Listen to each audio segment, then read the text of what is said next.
Hello friends, welcome to the next part of theory of consumer behavior. Consumer behaviour का ये जो theory है इसमें हम ऑलरेडी बहुत सारी चीज़ें देख चुके हैं कि यूटिलिटी एज अ कंसेप्ट क्या होता है, वांट्स क्या होते हैं, लॉ ऑफ डीएमयू हमने देखा है। लॉ ऑफ डीएमयू का प्रैक्टिकल एप्लीकेशन देखने के लिए हमने कंज्यूमर सरप्लस की थ्योरी देखी है। अब इन सारे एक्सप्लेनेशंस में एक कहीं पे छोटी सी जगह पे आपको एक पार्ट दिया था, रेफरेंस दिया था, law of equi marginal utility. अब ये लॉ क्या है, उसका प्रैक्टिकल एप्लीकेशन क्या है, उसका एक्सप्लेनेशन क्या है, ये आपको कहीं दिया नहीं है। बट रिमेंबर, इन चीजों पे रेफरेंस है तो डेफिनेटली क्वेश्चंस आने के भी चांसेस होते हैं। तो क्या पॉसिबल एक्सप्लेनेशन इसका हो सकता है वो हम आज के सेशन में देखेंगे। तो आज के सेशन में सबसे पहले रहेगा equi marginal utility. Law of equi marginal utility के बाद अगला जो चीज हम देखेंगे वो रहेगा, इसी पार्ट में हमने डीएमयू या कंज्यूमर सरप्लस में कुछ नई चीजें सीखी है, उन सबको एक बार हम रिकॉल करेंगे और इस यूनिट के हम कुछ क्वेश्चंस सॉल्व करेंगे। तो ये पूरा आज के आपका लेक्चर का स्ट्रक्चर रहेगा। So let's start with the law of equi marginal utility. Equi marginal utility ये लॉ ऑफ डीएमयू का एक्सटेंशन है। लॉ ऑफ डीएमयू के एजम्पशंस और लिमिटेशंस में हमने एक चीज देखी थी, that DMU is applicable to a single want and single commodity. तो यही चीज हमें यहां डिस्कस करनी है कि अगर कोई पर्सन रियल लाइफ में अपने वांट्स फुलफिल करने की कोशिश करता है तो उस चीज के लिए एक्चुअली मल्टीपल वांट्स होती है, और इन मल्टीपल वांट्स को वो कैसे सॉल्व करता है, उसका कैसा बिहेवियर होता है, सो दैट वो अपना इक्विलिब्रियम रीच करे, मतलब मैक्सिमम सेटिस्फेक्शन रीच करे, वो एनालिसिस यहाँ पे दिया है। ये एनालिसिस भी डॉक्टर अल्फ्रेड मार्शल उन्होंने ही दिया है लॉ ऑफ डीएमयू के लिमिटेशन से आगे निकलने के लिए। सो लेट्स स्टार्ट कि क्या ये लॉ आपको देता है। सबसे बेसिक चीज इंट्रोडक्शन, फर्स्ट पार्ट जो यहां दिया है, extension of law of diminishing marginal utility. ये डीएमयू का ही एक्सटेंशन है। इसको एक्सटेंशन इसलिए बोला जा सकता है, लॉ ऑफ डीएमयू आपको कंज्यूमर बिहेवियर स्टडी करवाता है related to one particular product, one want one goods. ये लॉ कार्डिनल ही है और उसी बेसिस पे, मार्जिनल यूटिलिटी के बेसिस पे ही ये आपको समझाता है कि एक से ज्यादा वांट्स और एक से ज्यादा गुड्स अगर है तो कंज्यूमर का बिहेवियर क्या है। इसीलिए एक्सटेंशन ऑफ डीएमयू। इसमें डीएमयू के जो अजम्पशंस है बहुत सारे, जैसे फॉर एग्जांपल मनी में यूटिलिटी काउंट होगा, फिर दैट इज कार्डिनल मेजरमेंट, फिर होमोजेनिटी रहेगी, कंटिन्यूअस कंजम्पशन रहेगा। ये सारे जो अजम्पशंस है ये यहाँ कंटिन्यू है और इसीलिए हमने इसको बोला एक्सटेंशन ऑफ डीएमयू। उसी में आप आगे पढ़ सकते हो second point, analysis of consumer behaviour for satisfaction of, ध्यान रखना है यहां उन्होंने बोला है मल्टीपल वांट्स। तो ये पर्टिकुलर लॉ जो है, this is applicable where a consumer tries to satisfy multiple his wants, उसके एक से ज्यादा जो रिलेवेंट वांट्स है वो फुलफिल करने की कोशिश कर रहा है। also known as law of substitution और law of maximum satisfaction। Maximum satisfaction इसीलिए बोला है क्योंकि इस लॉ का पर्पस भी यही है, जैसा हमने डीएमयू में देखा था कि कंज्यूमर का इक्विलिब्रियम फाइंड आउट होगा यहां पे, और इक्विलिब्रियम जैसे कि मैंने आपको बोला बेस्ट पॉसिबल पॉइंट होता है, और ये मल्टीपल कमोडिटीज के लिए आपको इक्विलिब्रियम फाइंड आउट करके देगा, इसीलिए law of maximum satisfaction. On the other hand इसी को उन्होंने एक और नाम दिया है law of substitution. Now why substitution, because यहां पे हम मल्टीपल वांट्स और मल्टीपल प्रोडक्ट देख रहे हैं, और ये करते वक्त एक प्रोडक्ट की जगह कंज्यूमर दूसरे प्रोडक्ट पे मूव कर सकता है, from this product to that product, और मल्टीपल प्रोडक्ट एक साथ वो यूज कर सकता है, इसीलिए इसको बोला लॉ ऑफ सब्सटीट्यूशन। तो ये पूरा बेसिक है इक्वी मार्जिनल यूटिलिटी। अब हम देखेंगे कि क्या दिया है। सबसे बेसिक चीज जो उसका स्टेटमेंट दिया है, ध्यान से सुनना है, स्टेटमेंट में आपको ओवरऑल उसका एक्सप्लेनेशन मिल जाएगा।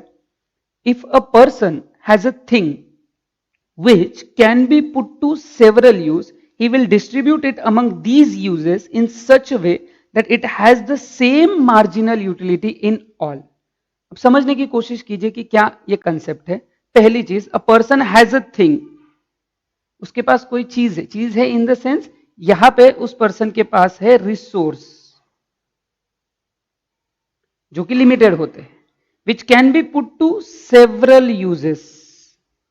नाउ सेवरल यूजेस भूलना मत, हमने देखा है कि ये लॉ जो हम देखते हैं ये मल्टीपल वांट्स के लिए, एक वांट के लिए नहीं।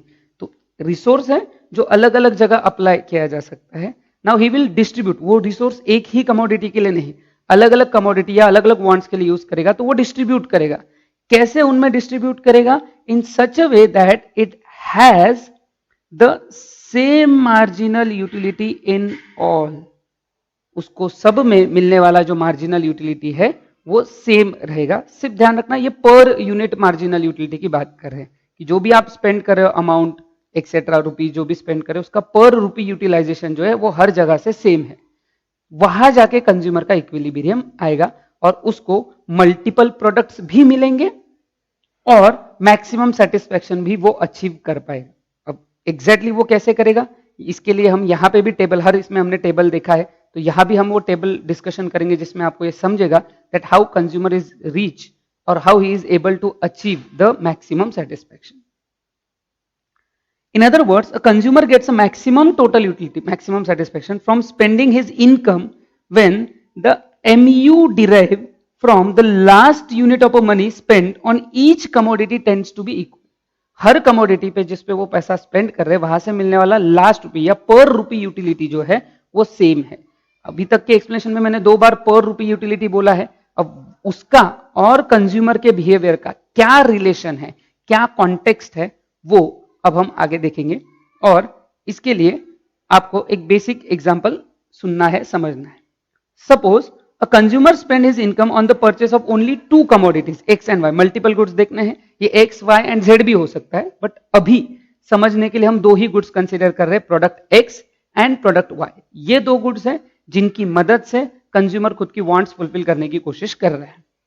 नाउ अब मैंने बोला था पर रुपी यूटिलिटी, तो सिंपल सी बात है, अगर मैं प्रोडक्ट एक्स पे 1 यूनिट खरीदता हूं और वो यूनिट खरीदने के लिए मुझे 5 रुपए देने हैं, ध्यान रखना कितने, 5, और वहां से मुझे मार्जिनल यूटिलिटी मिलती है 30, तो 30 रुपए यूटिलिटी मिली 5 रुपए खर्च करके, तो 1 रुपए में कितना, दैट इज 6। 30/5, 30 क्या था मार्जिनल यूटिलिटी, 5 क्या था price.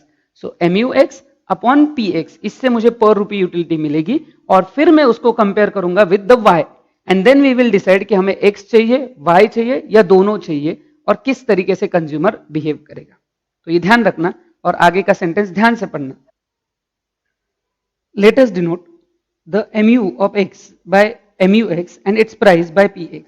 Then marginal utility of a last rupee spent on X will be MUX upon PX.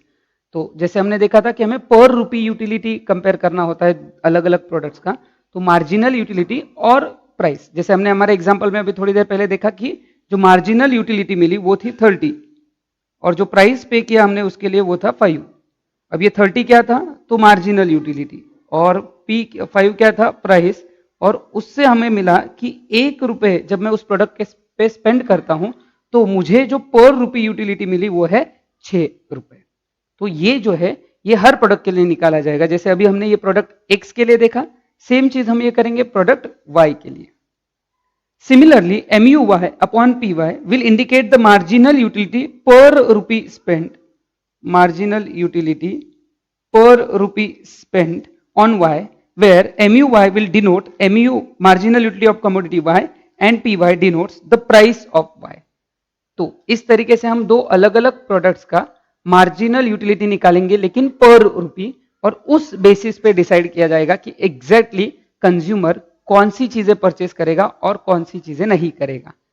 देखते हैं आगे, इसी एग्जांपल को आगे कंटिन्यू करते हैं। ध्यान से सुनना है, ये वांट्स अलग अलग है बट इनके लिए हमारे पास रिसोर्स लिमिटेड होता है, तो वो कितना है वो आगे दिया है। Suppose a consumer wants to spend 40 rupees on the 2 commodities X and Y, the price of which is ₹5 and 10 respectively। तो 2 प्रोडक्ट है X और Y, प्रोडक्ट X का प्राइस है आपका 5 रुपए, ध्यान रखना प्रोडक्ट X का प्राइस है आपका 5 रुपए और प्रोडक्ट Y का प्राइस जो है वो है 10 रुपए। The following table shows the marginal utilities of these goods X and Y। तो हम मल्टीपल वांट्स में 2 गुड्स देखेंगे और दोनों से मिलने वाला यूटिलिटी और उन पे स्पेंड होने वाला पैसा ये हमें देखना है। सी, तो यहां आप देख सकते हो यूनिट्स 1 2 3 4 5 6 ऐसे है। Marginal utility of product x अगर आप देखते हो 50 45 40 35 30 25, मार्जिनल यूटिलिटी ऑफ वाई अगर देखते फर्स्ट यूनिट तो 80, 70, 60, 50, 40, 30। नाउ याद रखना, अगर आप यहां पे सिर्फ मार्जिनल यूटिलिटीज कंपेयर करोगे तो जैसे हम यहां देख सकते हैं प्रोडक्ट एक्स पे मार्जिनल यूटिलिटी 50 है फर्स्ट यूनिट का, और प्रोडक्ट वाई का जो है वो है 80 यूटिलिटी। सीधी सीधी बात है, अगर मैं सिर्फ इसको कंपेयर करूं 50 और 80 तो ऑब्वियस चॉइस हो जाएगा कि हम प्रोडक्ट वाई खरीदेंगे क्योंकि उसमें मिलने वाला यूटिलिटी ज्यादा है। बट रिमेंबर दिस, ये सारी यूटिलिटीज जो आपको ये सेटिस्फैक्शन मिलने वाला है, ये आपको कुछ पैसे दे के मिलने वाला है। ये चीजें आपके लिए फ्री में नहीं है। वही इंपॉर्टेंट चीज है कि ये चीजें आपके लिए फ्री में नहीं है, इसके लिए आपको देने पड़ते हैं पैसे, और वो कितने देने हैं वो भी रिलेवेंट रहेगा। तो अब अगर मैं कंपेयर करूं कि मैं प्रोडक्ट एक्स पे कितने दे रहा हूं, मैंने बोला था पर रुपी यूटिलिटी, अगर मेरे पास सपोज मान लिया जाए, अभी तो हम देख रहे हैं कि टोटल हमारे पास 40 रुपीज है, बट सपोज मान लिया जाए कि 1 रुपया है, सिर्फ 1 रुपया है, उस सिचुएशन में ध्यान से सुनना, अगर मेरे पास एक ही रुपया है तो अगर मैं उसको एक्स पे स्पेंड करूं फर्स्ट यूनिट तो क्या होगा, तो मुझे मिलेगा mu x upon P x. तो मार्जिनल यूटिलिटी है एक्स का 50 फर्स्ट यूनिट, और प्राइस जो मैं उसके ऊपर पे कर रहा हूं वो है 5, तो 10 पर रुपी, 1 रुपया स्पेंड करके मुझे 10 यूटिलिटी मिल रही प्रोडक्ट एक्स। यही मैं प्रोडक्ट वाई का अगर निकालूं तो वो निकलेगा mu y upon P Y.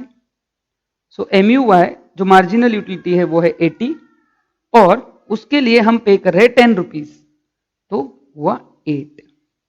तो 1 रुपया अगर मेरे पास है और मैं उसको एक्स पे स्पेंड करता हूं तो मुझे यूटिलिटी मिलती है 10, और उसी 1 रुपए को अगर मैं प्रोडक्ट वाई पे अगर खर्च करूं तो मुझे यूटिलिटी मिलती है 8। तो यहां से डिसीजन मेकिंग क्लियर है कंज्यूमर के लिए। इस सिनारियो में डेफिनेटली कंज्यूमर सबसे पहले प्रोडक्ट एक्स खरीदेगा, तो पहला चॉइस जो है उसका वो रहेगा फॉर प्रोडक्ट एक्स, और उसके ऊपर वो स्पेंड करेगा। बट प्रोडक्ट एक्स आता है 5 रुपए में, और हमारे पास 5 रुपए से ज्यादा पैसे हैं, 5 रुपए से ज्यादा है, टोटल 40 रुपीज है, तो इसका मतलब 1 यूनिट ऑफ एक्स के बाद भी हमारे पास कंजम्पशन का चॉइस है। लेकिन इस बार जो चॉइस है that is not between first unit of X and first unit of Y. Now this is a choice between second unit of X and first unit of Y, इनके बीच में ये चॉइस है। फर्स्ट चॉइस 1 to 1 था, but अब क्योंकि हम पहले डेफिनेटली एक्स कंजम्पशन करने वाले हैं, तो अगला चॉइस जो है हमारा वो है second unit of Y and second unit of X and first unit of Y, इनके बीच में अब हमें कंपेयर करना है। अब अगर इन दोनों के बीच में मैं कंपेयर करूं तो यहां पे एक्स का सेकेंड यूनिट से मिलने वाला मार्जिनल यूटिलिटी कम हो जाएगा, जो 50 था वो कम होके हो गया 45, और इसके लिए हमने स्पेंड किए हैं 5, तो x के लिए अब हो जाएगा 9, y हमने अभी तक कंज्यूम किया नहीं, y का फर्स्ट यूनिट है, तो y के लिए वो अभी भी 8 है। ये x के लिए हो गया, y के लिए वो अभी भी 8 है। इस कंपैरिजन में भले ही पर रुपी यूटिलिटी x की कम हो गई होगी, लेकिन अभी भी x और y इनके कंपैरिजन में ज्यादा यूटिलिटी मुझे मिलेगा x। स्टिल कंज्यूमर अभी भी जो स्पेंड करेगा वो x पे ही करेगा, तो 1 यूनिट 2 यूनिट इन पे 10 रुपए खर्च भी हो जाए तो भी अभी भी कंज्यूमर के पास पैसे है, क्योंकि टोटल पैसे जो हमारे पास है वो है 40 rupees.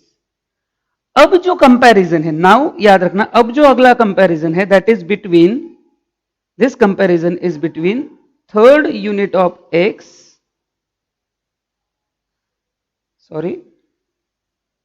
Third unit of X and first unit of Y.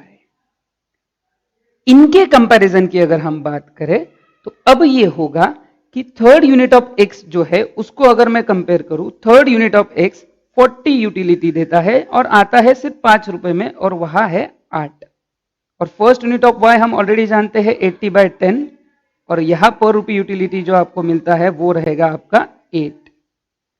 तो ये वो पॉइंट है जहां पर रुपी यूटिलिटी जो हम स्पेंड कर रहे हैं बिटवीन एक्स एंड वाई वो सेम होती है। बट इसका मतलब ये नहीं कि एक एक्स एक वाई, ऐसा नहीं, ये सेम हो रहा है थर्ड यूनिट ऑफ एक्स। अगर आप यहां ध्यान देते हो तो third unit of X and first unit of Y, ये वो पॉइंट है जहां स्पेंड होने वाला पर रुपी यूटिलिटी सेम है। तो ऐसे कॉम्बिनेशन से कंज्यूमर कंपेयर करेगा और ये कंपैरिजन के बाद फिर वो डिसाइड करेगा कि उसको क्या बाय करना चाहिए। अब इस शेड्यूल को अगर हम पूरा करें तो ये शेड्यूल आएगा कुछ इस तरीके से।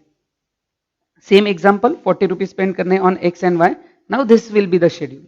अब ये शेड्यूल आएगा। इस शेड्यूल में आप देख सकते हो जो हमने पॉइंट आउट किया था पर यूनिट के लिए, ये सारे यूनिट्स के लिए दिया 1 2 3 1 से लेके 6 यूनिट एक्स का और 1 से लेके 6 यूनिट वाई का। This MU X upon P X and this MU Y upon P Y.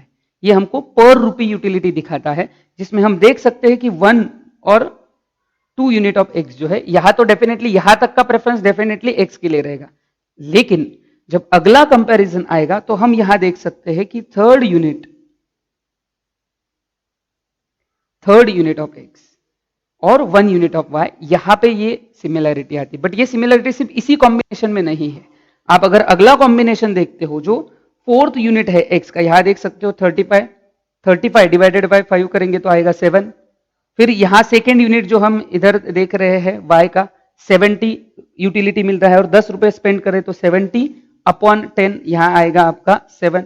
तो एक और कॉम्बिनेशन है जहां पर रुपी यूटिलिटी सेम है। हमारा स्टेटमेंट वैसा ही था कि if a person has a thing which can be use to multiple uses, तो वो उसको इस तरीके से यूज करेगा कि हर जगह स्पेंड होने वाला उसका पर रुपी यूटिलिटी सेम हो। तो यहां पे सेम हो रहा है। अगला कॉम्बिनेशन अगर हम देखते हैं यहां 5 पे आप देख सकते हो 30 डिवाइडेड बाय 5 6 आएगा और 60 डिवाइडेड बाय 10 6 आएगा। तो नेक्स्ट कॉम्बिनेशन ये है जहां ये इक्वालिटी अचीव हो रही है। और एक कॉम्बिनेशन आप यहां देख सकते हो 25 डिवाइडेड बाय 5, तो ये आएगा 5 एंड यहां पे 50 डिवाइडेड बाय 10 आएगा 5। तो यहां पे भी एक और कॉम्बिनेशन है। तो ये एक नहीं, कंज्यूमर के लिए चॉइस करने के लिए मल्टीपल ऑप्शंस उसके पास अवेलेबल है जहां पे इक्विलिब्रियम अचीव हो सकता है। पर ध्यान रखना, इक्विलिब्रियम हर जगह नहीं है, इनमें से किसी एक ही जगह है। फिर वो कैसे पता चलेगा? अब ये ध्यान रखना है कि ये तो इक्वालिटी हो गई। वापस एक बार जो मैंने चीज पहले भी बोली थी, इन सब चीजों के लिए हमें पैसे देने पड़ते हैं और वो पैसे हम कितने दे रहे हैं उस चीज पे डिपेंडेंट करेगा और वो है हमारे 40 रुपीज। इस हिसाब से अगर देखें so consumer can have possible equilibrium इस टेबल में for different 4 situations like this. अगर हम यहां ध्यान रखते हैं, see from the table it is clear that the proportionality rule that is mu x upon px equals to mu y upon py can be fulfilled eight many points. तो 4-5 situations है, but इनमें से कौन सा point consumer को actually satisfy करेगा, तो उसके लिए देखते हैं 1 by 1। पहला कॉम्बिनेशन जो हमारे सिचुएशन में आया था 3 units of X and 1 unit of Y, तो वहां पे जो स्पेंड होने वाले पैसे है वो है 25, पर जबकि कंज्यूमर के पास स्पेंड करने के लिए कितने पैसे थे? 40। अब ये एक अजम्पशन यहां ध्यान रखना कि कंज्यूमर जो इनकम कंसीडर कर रहा है उन दो कमोडिटीज पे, वो पूरा स्पेंड करेगा, उसको वो कम स्पेंड नहीं करेगा। ये एक इस थ्योरी का इक्वी मार्जिनल का एनालिसिस है कि उनका इनकम एंड प्रोडक्ट की प्राइसेस जो है वो कांस्टेंट रहेंगी, अदर थिंग्स बीइंग कांस्टेंट। तो ये भी उनके जैसे एजम्पशंस में हमने लॉ ऑफ डीएमयू के भी एजम्पशंस में देखा था कि प्राइसेस चेंज नहीं होगी, सेम इंपैक्ट हम यहां देख सकते हैं कि यहां पे भी प्रोडक्ट की प्राइसेस चेंज नहीं होगी और प्लस कंज्यूमर अपने पूरे पैसे स्पेंड करेगा जो उसने ये 2 गुड्स के लिए डिसाइड किए, जो कितने हैं? 40। अगर उसने पहला कॉम्बिनेशन लिया तो सिर्फ 25 स्पेंड हो रहे, जबकि उसके पास और ज्यादा पैसे है। कंज्यूमर स्पेंड करना चाहता है, मतलब हम ये नहीं बोल रहे कि उसके पास सिर्फ 40 रुपीज है, उसके पास और भी पैसे हो सकते हैं। एक्स और वाई के ऊपर खर्च करने के लिए उसने कितने डिसाइड किए? 40। अब उतने पैसे अगर वो खर्च करने के लिए रेडी है तो वो और ज्यादा सेटिस्फेक्शन गेन कर सकता है, उतनी एबिलिटी उसके पास है। तो उसको ये पहले कॉम्बिनेशन पे रुकने की जरूरत नहीं है, यहां वो रुकेगा नहीं क्योंकि उसके पास और सेटिस्फेक्शन गेन करने की एबिलिटी है, तो वो अगले कॉम्बिनेशन पे जाएगा। नेक्स्ट कॉम्बिनेशन आप देख सकते हो 4 यूनिट्स ऑफ एक्स, जो 5 रुपए का एक है, तो 4 इंटू 5 एक्स पे होंगे आपके 4 इंटू 5 के हिसाब से 20 स्पेंड होंगे। और वाई 2 यूनिट्स ऑफ वाई पे अगर आप देखोगे 10 रुपए का एक यूनिट था वाई का, तो 10 इंटू 2 वहां पे भी आपका आएगा 20 और दोनों मिला के यहां स्पेंड होंगे 40 रुपीज। 40 रुपए कंज्यूमर इस तरीके से स्पेंड करेगा दैट उसको मिलने वाला पर रुपी यूटिलिटी दोनों प्रोडक्ट से एक्स और वाई से मिलने वाला यूटिलिटी जो है वो सेम रहे। And that is the reason ये जो पॉइंट है, ये जो पॉसिबिलिटी है, यहां पे आएगा कंज्यूमर का इक्विलिब्रियम। ये पॉइंट पे आएगा कंज्यूमर का इक्विलिब्रियम, मैक्सिमम सेटिस्फैक्शन। अब रही बात थर्ड और फोर्थ ऑप्शन की। अगर थर्ड ऑप्शन आप देखोगे 5 units of X 3 unit of Y, तो उस पर 55 रुपीज स्पेंड हो रहे हैं। 6 units of X 4 units of Y, इस पे 70 रुपीज स्पेंड हो रहे, और इतने पैसे कंज्यूमर के पास नहीं है। तो हमने देखा है कि वांट अनलिमिटेड होते हैं और रिसोर्सेज लिमिटेड, उसका लिमिटेड रिसोर्स 40 रुपीज पे खत्म हो रहा है। तो ये जो है ऑप्शन 3 एंड 4, ये भी कंज्यूमर के लिए सूटेबल नहीं है, क्योंकि ये उसके कैपेसिटी के बाहर है। These option are beyond the capacity, consumer की परचेसिंग पावर नहीं है। तो उसका जो इक्विलिब्रियम आएगा वो आएगा इस सेकेंड ऑप्शन पे, जहां पे उसके पैसे भी स्पेंड हो रहे हैं और जो फॉर्मूला है इक्वालिटी का MUX/PX वो भी फुलफिल हो रहा है। सो इन सब सिचुएशन में जनरली एक क्वेश्चन आता है स्टूडेंट्स की साइड से, जो जनरली एक्सपेक्टेड भी होता है कि सर ये 40 रुपीज तो आपने लिए, एग्जाम्पल भी आपने बना के रेडी रखा। अगर इसी एग्जाम्पल में, इस सिचुएशन में सपोज वो डिसाइड करता है कि उसके पास 55 रुपीज है स्पेंड करने के लिए, तो अगर 55 है तो फिर इक्विलिब्रियम 2 पे नहीं आएगा, सेकेंड कॉम्बिनेशन पे नहीं आएगा, फिर आएगा वो थर्ड पे। अगर 55 रुपीज है तो, अगर 70 है तो थर्ड पे आएगा, अगर 25 रुपीज ही उसके पास पैसे कम है तो फिर उसका फर्स्ट पे आएगा। That is the simple way. But another tricky question, मान ही लिया जाए कि ये सब करने के लिए उसके पास 40 नहीं 50 रुपए है। अब क्या? अब अगर उसके पास ये सब करने के लिए 50 रुपीज है, तो 40 से ज्यादा है और 55 से कम, तो ये देख सकते हो आप कि 40 रुपीज से उसके पास ज्यादा है 50 और 55 से कम। अब क्या होगा? अब जो 10 रुपए है बीच के एक्स्ट्रा 40 के ऊपर, वो क्या करेगा? तो वो खर्च नहीं करेगा क्या? वो तो हमने देखा कि वो पूरे पैसे खर्च करेगा। फिर क्या होगा? तो फिर वही होगा जहां अब जो इक्विलिब्रियम है वो इस टेबल में नहीं दिखा सकते, but this equilibrium will be between second and third option. ये जो इक्विलिब्रियम आएगा ये आएगा सेकेंड और थर्ड के बीच में, मतलब जहां x के 4 से ज्यादा यूनिट्स वो यूज कर सकता है और y के 2 से ज्यादा, but definitely they will be less than 5 and 3। और हमने एक डीएमयू का अजम्पशन भूलना मत। डीएमयू का एक और अजम्पशन हमने देखा है, गुड्स आर डिविजिबल, वो स्मॉलेस्ट पॉसिबल पार्ट में डिविजिबल होते हैं। हमने एक एक्स्ट्रा टेबल बनाया था पिछले लेक्चर में, अगर आपको याद होगा, जिस टेबल में, उस एडिशनल टेबल में हमने देखा था कि थर्ड और फोर्थ यूनिट के बीच में इक्विलिब्रियम आ रहा था। जहां लॉ ऑफ डीएमयू का टेबल खत्म होने के बाद हमने एक एक्स्ट्रा जो सिचुएशन देखी थी। तो ऐसा भी हो सकता है कि इक्विलिब्रियम के लिए, मैं वापस याद दिला देता हूं इस एग्जाम्पल के थ्रू, इक्विलिब्रियम अचीव करने के लिए जरूरी नहीं है कि वो राउंड फिगर नंबर्स हो। ये तो हम सिखाते वक्त राउंड फिगर जनरली इजीली समझे इसलिए लेते हैं, बट एक्चुअल प्रैक्टिस में जब कंज्यूमर का इक्विलिब्रियम आएगा तो पार्शियल या डिविजिबिलिटी और पार्ट ऑफ द गुड्स भी कंज्यूमर को पूरे सेटिस्फैक्शन तक लेके जा सकता है। That is the entire story. So this is all about equimarginal utility का लॉ। अब अगर हम इसको सम अप करते हैं, कंक्लूड करते हैं, तो सिंपल सी बात है कि ये इक्विलिब्रियम वहां पे आता है जहां पे पर रुपी यूटिलिटी जो हम स्पेंड करते हैं वो इक्वल होती है। तो जो कंक्लूजन है इसका वो ये है कि MUX upon PX equals to MUY upon PY। ये आएगा वहां पे जहां पे उसका इनकम पूरा स्पेंड हो रहा है, जैसे 40 रुपीज, क्योंकि ये 25 पे भी था। जो कॉम्बिनेशन हमने देखे, चारों कॉम्बिनेशन पे ये इक्वेशन था, बट उसमें से सेकेंड कॉम्बिनेशन है इक्विलिब्रियम। क्यों? तो वो डिपेंड करेगा कि उसके पास एबिलिटी कितनी है या कितना स्पेंड वो करना चाहता है। ऐसा इस इक्वेशन को थोड़ा अलग तरीके से भी लिखा जा सकता है, जो आपके मॉड्यूल में भी दिया है, वहां पे हमने पढ़ते वक्त पढ़ा भी था जब ये डिस्कशन हुआ। तो it is like MUX upon MUY equal to PX upon PY। So individual utility, marginal utility और प्राइस के प्रपोर्शन सेम है एक्स और वाई के। तो हम ये भी देख सकते हैं कि मार्जिनल यूटिलिटीज एंड प्राइस, ये प्रपोर्शन भी इस तरीके से भी फॉर्मूला लिखा जाता है। क्वेश्चंस भी आते हैं आपको, which of the following is the correct equilibrium etcetera, ऐसे क्वेश्चंस भी आते हैं।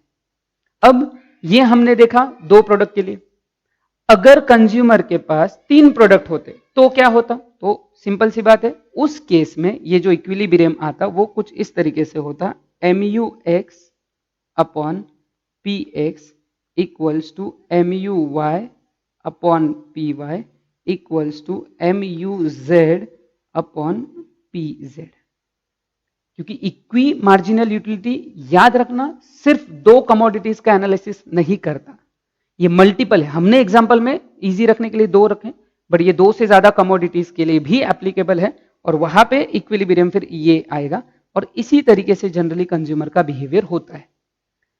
याद रखना स्टेटमेंट था, if a person has a thing resource, वो थिंग मतलब resource which can be put to several uses, multiple uses, he will divide it in a such a way कि per utility, per rupee utility जो रहेगा वो same रहेगा। और ये generally हम करते हैं।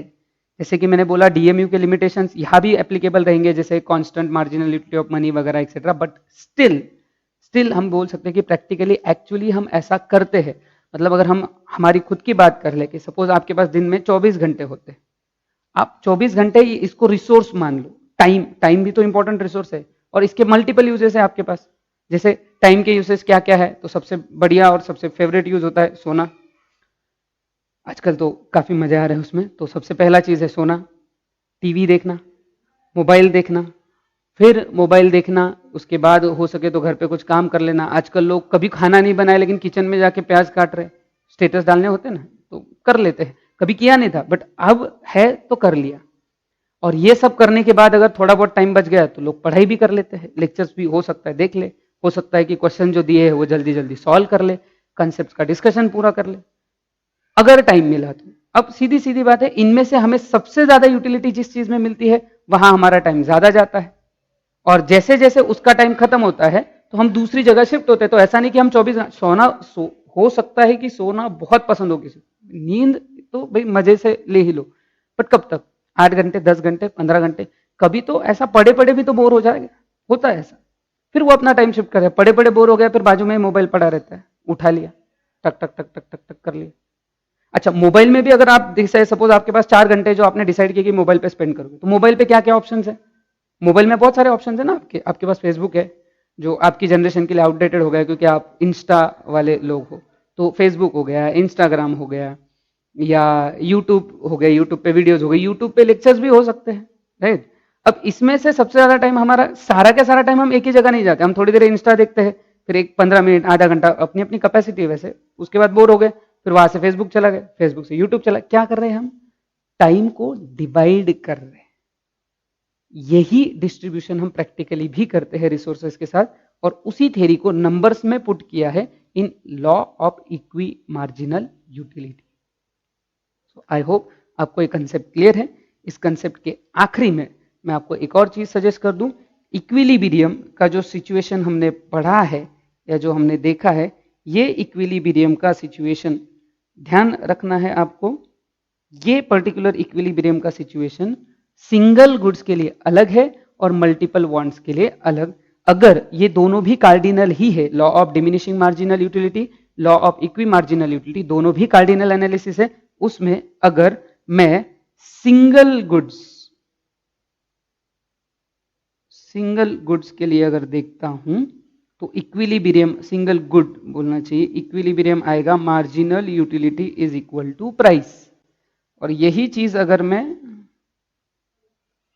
मल्टीपल वांट्स के लिए देखता हूं, जैसे हमने यहां देखा M U X upon P X equals to M U Y upon M U Y upon P Y.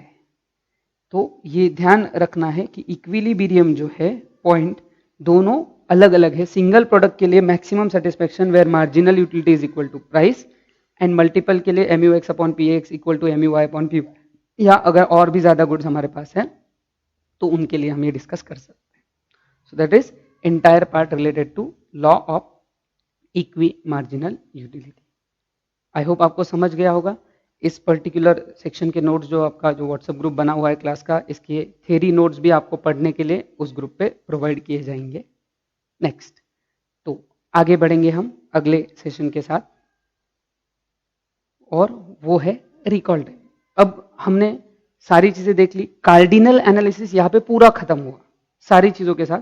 एक बार हम फटाफट रिकॉल कर लेंगे, क्योंकि कार्डिनल में बहुत सारे लोगों ने आप में से law of diminishing marginal utility पढ़ा था, पर जितना आपके 12th के सिलेबस में है उसमें सिर्फ थ्योरी दे दी कि क्या होता है, कंजम्पशन बढ़ेगा, मार्जिनल यूटिलिटी कम कम होती है, कम होते होते एक बार जीरो हो जाएगी और जीरो के आगे गए तो निगेटिव हो जाएगा, बट प्रैक्टिकली उसका एप्लीकेशन कैसे होता है वो आपको नहीं दिया था। जैसे बहुत सारी नई चीजें हैं, अलग चीजें हैं जो आपको इस पूरे सेशंस में, इस पूरे डिस्कशन में आई है।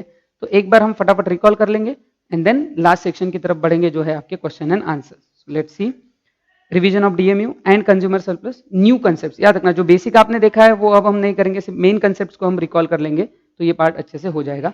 सो मेन कंसेप्ट जो सबसे पहली हमने देखी है कि एक अप्रोच कार्डिनल भी होता है और ऑर्डिनल होता है। ऑर्डिनल नंबर में काउंट नहीं करता, कार्डिनल नंबर में काउंट करता है, बट कार्डिनल के लिए जो यूनिट ऑफ मेजरमेंट है उसको बोला जाता है यूटिल्स, और इसको हम काउंट करते हैं इन मनी टर्म्स। ये जो यूटिल्स है ये काउंट होते हैं आपके मनी टर्म्स में काउंट होता है। मनी टर्म में कैसे, तो भूलना मत, the amount of money which a person is ready to pay rather than go without a commodity. फिर इसी बेसिस पे कंज्यूमर के बाइंग डिसीजंस होते हैं। तो क्या बाइंग डिसीजंस है, अगर marginal utility is less than price तो बाय नहीं करेगा, marginal utility is equal to price तो डेफिनेटली बाय करेगा, बिकॉज मार्जिनल यूटिलिटी क्या है, the amount of money which a person is ready to pay, जितना पे करने के लिए रेडी था उतना ही प्राइस है तो बाय करेगा। एक और सिचुएशन था, सॉरी, एक और सिचुएशन था जहां हमने देखा था marginal utility is less than price, तो जितना तुम पे करने के लिए रेडी हो उससे कम प्राइस में आपको ये मिल रहा है, सॉरी उल्टा हो गया, मार्जिनल यूटिलिटी ज्यादा है और प्राइस कम है, जितना आप पे करना चाहते हो उससे कम प्राइस में मिल रहा है तो डेफिनेटली बाय होगा। बट यहां सिर्फ बाय नहीं होगा, बाय भी होगा एंड कंजम्पशन कंटिन्यू भी होगा, और कंटिन्यू होगा तो ये जो मार्जिनल यूटिलिटी है ये कम कम होती जाएगी। तो सीधी सी बात है, अगर मैं दो चीजें देखूं, वापस ध्यान रखना, ये हम ये वाला सिचुएशन रिवाइज करें, ये जरूरी है। मार्जिनल यूटिलिटी यहां है, प्राइस जो है आपका यहां है नीचे। अब आपने देखा कि एमयू ग्रेटर देन प्राइस है, तो फिर क्या होता है बेसिकली कि बाय होगा और कंटिन्यू होता रहेगा।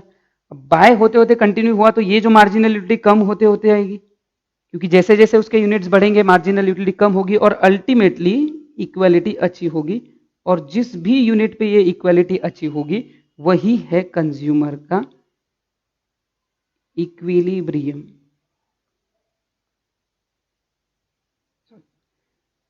वही है कंज्यूमर का इक्विलिब्रियम। यहां पे उसका सेटिस्फैक्शन जो है वो मैक्सिमम रहेगा, जहां MU इक्वल्स टू प्राइस है, उस यूनिट तक वो प्रोडक्ट खरीदेगा।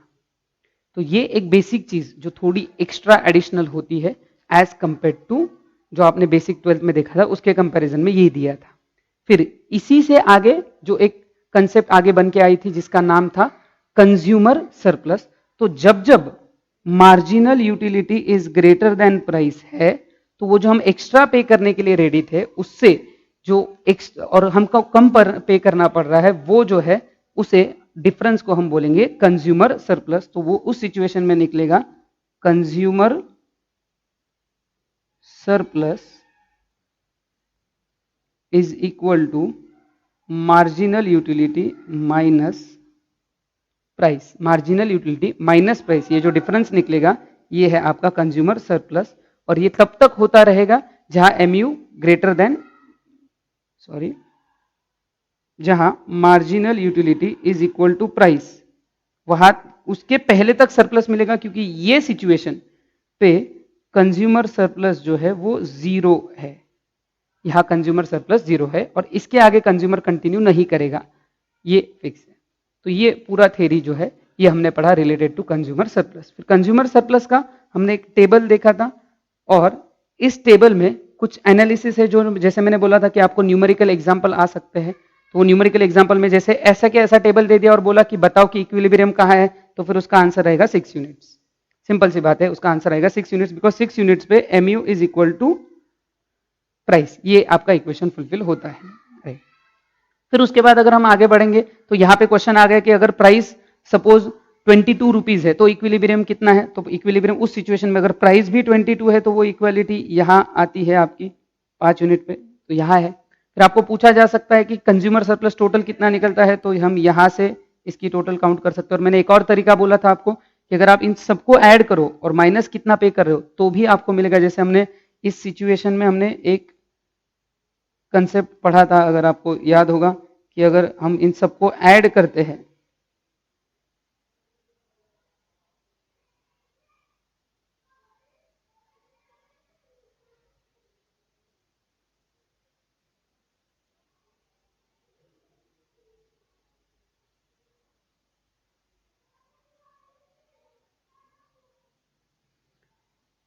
इस कंसेप्ट में, अगर हम ऐड करते हैं इन सारी चीजों को तो इसका टोटल हमें मिलेगा 150 और इन सब के ऊपर हमने पे किया है 120, तो जो डिफरेंस है वो आता है 30। तो ये अलग अलग तरीके से आपको ये क्वेश्चंस आ सकते हैं, ध्यान रखना। इसी टेबल में आपको एक और क्वेश्चन आ सकता है, if price changes from 20 to 26। ध्यान से सुनना है क्वेश्चन, ये इंपॉर्टेंट है कि क्वेश्चंस कैसे पूछे जा सकते हैं। प्राइस चेंजेस फ्रॉम 20 टू 26, अगर 20 से 26 अगर ये प्राइस चेंज हुआ है तो क्या होगा? इक्विलिब्रियम तो 3 यूनिट पे शिफ्ट हो जा, फिर आपको वो क्वेश्चन पूछ सकते हैं कि what will be the new equilibrium. तो न्यू इक्विलिब्रियम कितना है? 3।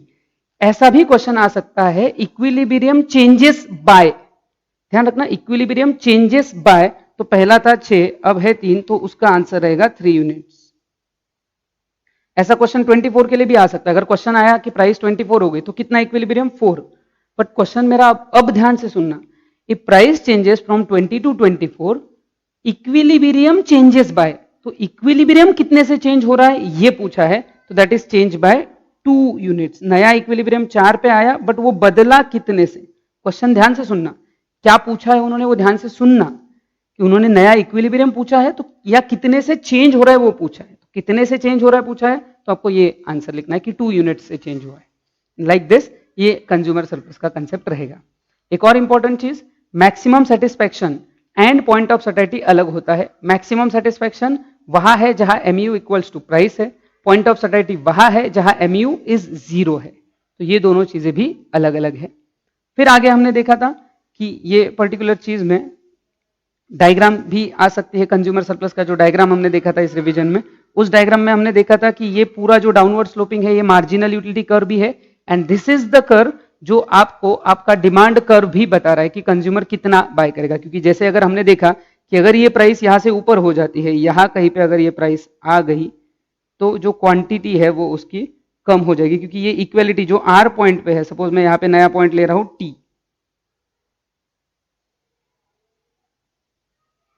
तो यहां मैं कोई नया पॉइंट ले रहा हूं टी, तो इस पॉइंट पे अगर ये mu इक्वल्स टू पी हो गया, जो कि अभी आर पॉइंट पे है तो हम क्यू खरीद रहे हैं, बट अगर वो टी पॉइंट पे चला गया हम Q1 खरीद रहे हैं, तो प्राइस बढ़ गई ऊपर और यहां क्वांटिटी कम हो गई। सो दिस इज द लॉजिक। फिर ये जो शेडेड एरिया है ये है। सिर्फ इस डायग्राम में एक टेक्निकल फॉल्ट है, वो मेजरली हमें डिस्कस करना है कि अगर हम यहाँ पे ये डी पॉइंट के कॉर्नर पे ऊपर इधर एनालिसिस करें तो ये पॉइंट हमें दिखाता है कि price is something, marginal utility is something, but the consumption on x axis दिख रहा है आपको, वहां पे 0 है। अब ये प्रॉब्लम है, विदाउट कंजम्पशन मार्जिनल यूटिलिटी हो नहीं सकती। ये भी प्रॉब्लम है कि आप डायरेक्टली वन, अगर मैं डायग्राम बनाता हूं, अब ये नया डायग्राम ध्यान से देखना है और समझने की कोशिश करनी है। मैं यहां डायग्राम बनाता हूं और यहां पे मेरा 1 यूनिट आता है और यहां से मैं मार्जिनल यूटिलिटी कहीं तो स्टार्ट करता हूं। पॉइंट ये है कि ये एक तरीका है और ये एक तरीका। ये टेक्निकली इनिशियली सही लग सकता है कि यहां से स्टार्ट होगा और ऐसे कम कम होते जाएगा, ठीक है। इसका मतलब क्या हो जाता है वो देखो कि मैंने अगर यहां 0 से लेके ये, अगर मैं डायरेक्ट कर्व यहां से स्टार्ट करता हूं, मतलब अगर मैंने आधा यूनिट किया, यूज किया, तो मुझे कुछ ना कुछ तो सेटिस्फैक्शन होगा, बट वो आधा यूनिट का सेटिस्फैक्शन कहां है? इस पॉइंट पे तो नहीं, क्योंकि ये कर्व स्टार्ट कहां से हुआ? 1। इस पॉइंट पे वो दिख सकता है क्योंकि वो 0 से आगे स्टार्ट हो रहा है। सो this is how it work. तो क्या होता है, बहुत बार कंसेप्ट्स को एज इट इज डायग्राम पे डालना मुश्किल हो सकता है। तो बहुत बार डायग्राम में कहीं कहीं पे ऐसा हो सकता है कि टेक्निकल फ्लॉ हो।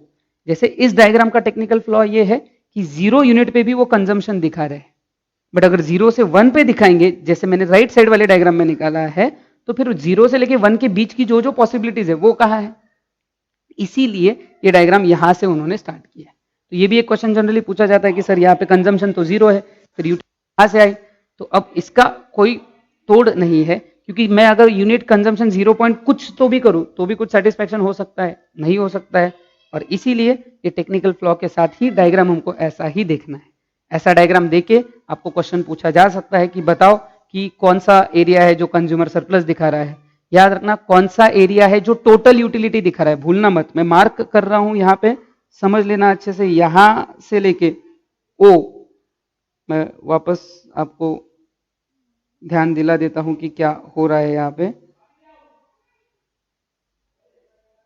यहां पॉइंट ओ से लेके ओ डी आर क्यू, तो ये ध्यान रखना O D R Q, this is the total utility जो हम डिराइव कर रहे हैं। ओ पी आर क्यू ये हम पे कर रहे हैं, और जो बच गया एरिया आपका डी पी आर ये आपका सरप्लस है। तो ये ध्यान रखना।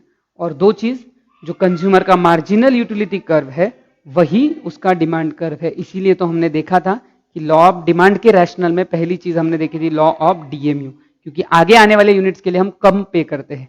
कंज्यूमर सरप्लस के टेबल्स में भी अगर हम ध्यान देते हैं, मतलब अगर इसी चीज को हम थोड़ा पीछे लेके जाए, इस टेबल में भी अगर हम ध्यान देते हैं कि अगर 6 रुपए 20 रुपीज प्राइस है तो इक्विलिब्रियम 6 पे आएगा, अगर प्राइस 22 हो जाती है तो 5 पे आएगा, और अगर प्राइस 18 हो जाती है तो 7 पे आएगा। मतलब प्राइस 18 तो हम 7 यूनिट खरीद रहे, 20 होती मतलब प्राइस 20 होती तो 6 यूनिट खरीद रहे, और प्राइस अगर और ऊपर है मतलब 22 है, मतलब 18 है तो 7, 20 है तो 6, और अगर और ऊपर गई प्राइस 22 तो 5, मतलब ही inverse relation.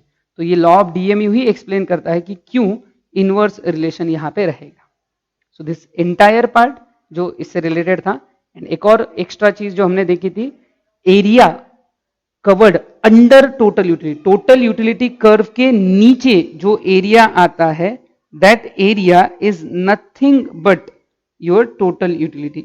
Area covered under marginal utility curve, sorry, ये पूरा जो सेगमेंट है ऊपर से लेके नीचे, इस कर्व के नीचे जो आ रहा है वो है आपका marginal utility, sorry total utility. Marginal utility के कर्व के नीचे जो आ रहा है that is your total utility, because total is addition of marginal. This is how this thing work. तो ये पूरा पार्ट हमने किया। दो सेंटेंस भूलना मत कि मार्जिनल यूटिलिटी कर्व ही डिमांड कर्व डिपिक्ट करता है, और दूसरी इंपॉर्टेंट चीज area covered under marginal utility curve, MU curve के नीचे वाला एरिया, क्योंकि हम वो ऐड कर लेंगे तो वो हमको दिखाएगा total utility. So this is from the revision. अब हम देखेंगे कि हमको इस पे क्या क्वेश्चन आंसर्स देखने हैं। Let's continue with some question and answers. Question and answers में आपको क्या दिया है वो हम देखेंगे। So first question, which of the following is an assumption under cardinal approach to utility analysis? इसमें से कौन सी चीज कार्डिनल यूटिलिटी का एनालिसिस का assumption है? A, measurability of utility in a monetary terms. B, change in marginal utility of money.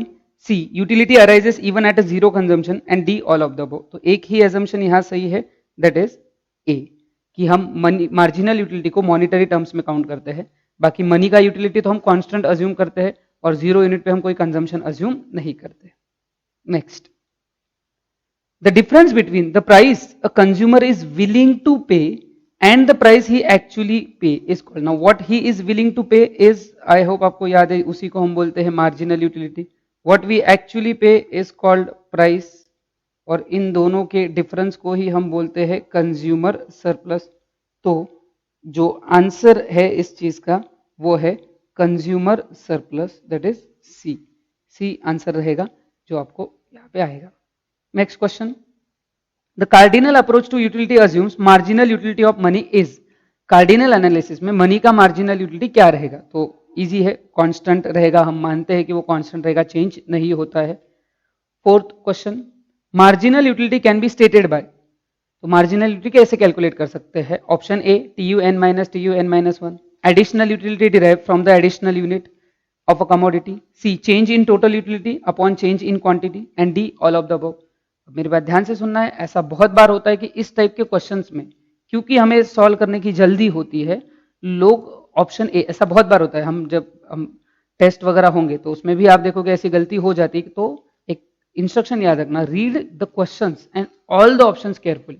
जब आप exam में हो, एग्जाम में आपको 100 क्वेश्चंस के लिए 2 घंटे मिलने वाले, which is more than sufficient, आराम से ये हो सकता है। तो इस केस में अगर हम देखें तो यहाँ TUN-1 भी सही है। Additional utility from consumption of single commodity, ये भी है, उसी को तो हम बोलते हैं addition in total utility.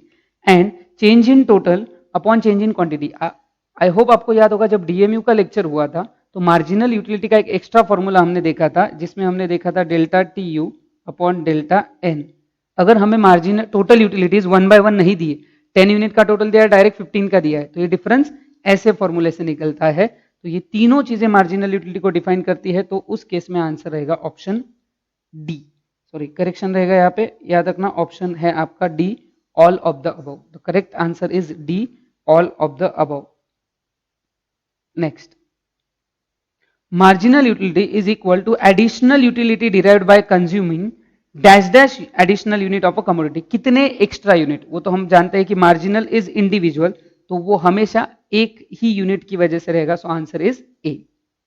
Next, marginal utility A will always be positive, B will always be negative, C can be positive or can be negative but not zero, D can be positive or can be negative or zero। तो ये तीनों हो सकता है, positive भी हो सकता है, निगेटिव भी हो सकता है और जीरो भी। जीरो ये पॉइंट ऑफ सर्टेनिटी पे होता है, पॉजिटिव है ये तब तक रहेगा जब तक कमोडिटी सेटिस्फाई कर रही है, निगेटिव ये तब होगा जब पॉइंट ऑफ सर्टेनिटी क्रॉस करके डिससेटिस्फैक्शन हो रहा है। So the answer would be D, can be positive, negative और zero.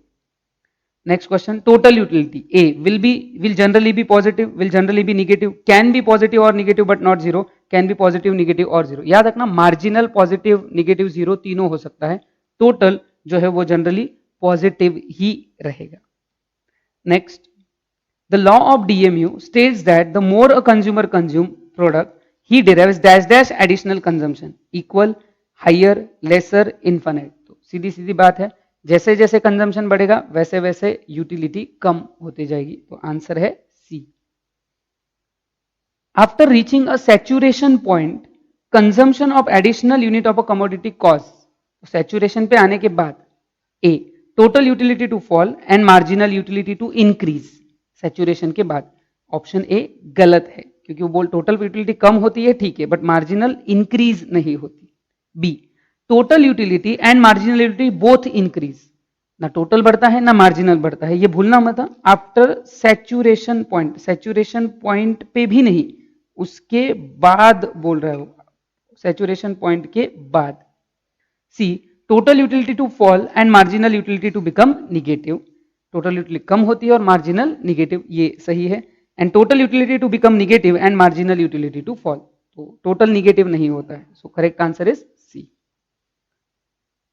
As per the assumption to the law of DMU, in case of money, greater the quantity may increase the lust and utility thereof, decrease the lust and utility thereof, not affect utility at all and nothing। तो इसका answer रहेगा option C. याद रखना according to the assumption बोला है, assumption, और assumption क्या है कि मनी का मार्जिनल यूटिलिटी कैसा रहेगा, कांस्टेंट, तो इसीलिए उस एजम्पशन के हिसाब से यह आंसर आएगा आपका सी। क्वेश्चन बहुत क्लियर है कि ये एजम्पशन की हम बात कर रहे हैं। In the concept of consumer's equilibrium and consumer surplus, for the quantity purchased at equilibrium level, A consumer surplus is positive, consumer surplus is zero, consumer surplus is negative, D any of these। तो क्या हो सकता है, याद रखना कहा पूछा है, for the quantity purchased at the equilibrium, equilibrium पे जो परचेस की है क्वांटिटी। अब इक्विलिब्रियम कहाँ होता है, जहां marginal utility is equal to price. अब अगर दोनों इक्वल है तो वहां जो सरप्लस आता है वो होता है जीरो। हमने देखा है दैट यूनिट जो इक्विलिब्रियम पे हो रहा है उस यूनिट के लिए कंज्यूमर सरप्लस इज जीरो, तो आंसर आएगा आपका B. Next, for the quantity purchased at the consumer's equilibrium level, A marginal utility equals to price, B consumer surplus is zero, C both A and B, D neither A nor B। ये फिर से वही question है जहां generally जल्दी जल्दी में गलती हो जाती है कि लोग ये बोल देते हैं कि marginal utility is equal to price, पहला ऑप्शन हो गया, फटक से आगे चल, ये नेचुरल है, ऐसी गलतियां होना नेचुरल है, बट क्वेश्चंस देख लेना ए सही है तो बी भी सही है और इसका आंसर आएगा both C. Next, a consumer consumes 3 units of a product. Marginal utility derived from the 3 units are 400, 350 and 300 respectively. If the price of product is 300 per unit, the consumer surplus is. तो अब ध्यान रखना उसने 3 unit consume की है, पहले से उसको मिला 400, 350 और तीसरे से 300। ये यूटिलिटीज है और उसका प्राइस भी 300, मतलब ये क्लियर होता है कि थर्ड यूनिट पे इक्विलिब्रियम मिला है। अब उसको कितना सरप्लस मिला, तो सरप्लस कैसे निकलेगा, marginal utility minus price. First unit का मार्जिनल यूटिलिटी था उसका 400 माइनस प्राइस था 300, तो पहले यूनिट से मिला 100, दूसरे यूनिट से मार्जिनल यूटिलिटी मिली 350 माइनस 300 उसका प्राइस दैट इज 50, और तीसरे में तो इक्वालिटी है, यहाँ पे उसका कोई सरप्लस नहीं रहेगा, जीरो। ये सबका एडिशन अगर हम करें तो ये आता है 150। याद रखना ये हमने निकाला MU माइनस प्राइस, यहां से हमने ये सरप्लस निकाला है, सो answer is D. The marginal utility curve is horizontal to y axis, demand curve of that commodity, vertical to x axis and none of the above। तो ये डिमांड कर्व होता है, ये आज भी रिवाइज किया हमने। And a consumer consume 3 units of a product, marginal utilities derived from the first 2 units are 500, 400। If the price of product is 300 per unit and the consumer is in equilibrium at 3 units, the marginal utility of the third unit should be। अब ध्यान रखना third unit पे equilibrium है, और equilibrium कहां पे होता है, marginal utility is equal to price, और क्वेश्चन में हमको प्राइस दिया है, मार्जिनल यूटिलिटी वो पूछ रहे, तो प्राइस भी हमको क्वेश्चन में दे दिया है 300 पर यूनिट, तो थर्ड यूनिट पे इक्विलिब्रियम है, तो ये प्राइस जितनी है उतना ही मार्जिनल यूटिलिटी रहेगा। So answer is option B 300। So आज के लिए ये सेशंस में हम इतना ही देखेंगे। इस चीज के साथ आपका कार्डिनल एनालिसिस पूरा अच्छे से कंप्लीट हो चुका है। अगला सेशन जो रहेगा उसमें हम ऑर्डिनल एनालिसिस स्टार्ट करेंगे। याद रखना ये आपके लिए पूरा न्यू रहने वाला है। अभी तक डिमांड यूटिलिटी में ऐसी बहुत सारी चीजें थी जो आपने 12th स्टैंडर्ड में देखी थी। यहां से आगे आपका जो एनालिसिस है इस यूनिट का पूरा आपको न्यू कंसेप्ट रहेगा, इट्स कॉल्ड इंडिफरेंस कर्व, जो ऑर्डिनल का पार्ट है, हिग्स एंड एलन इन्होंने दिया है। सो अभी के लिए इतना ही, बाकी का हम बाद में देखेंगे। Thank you so much for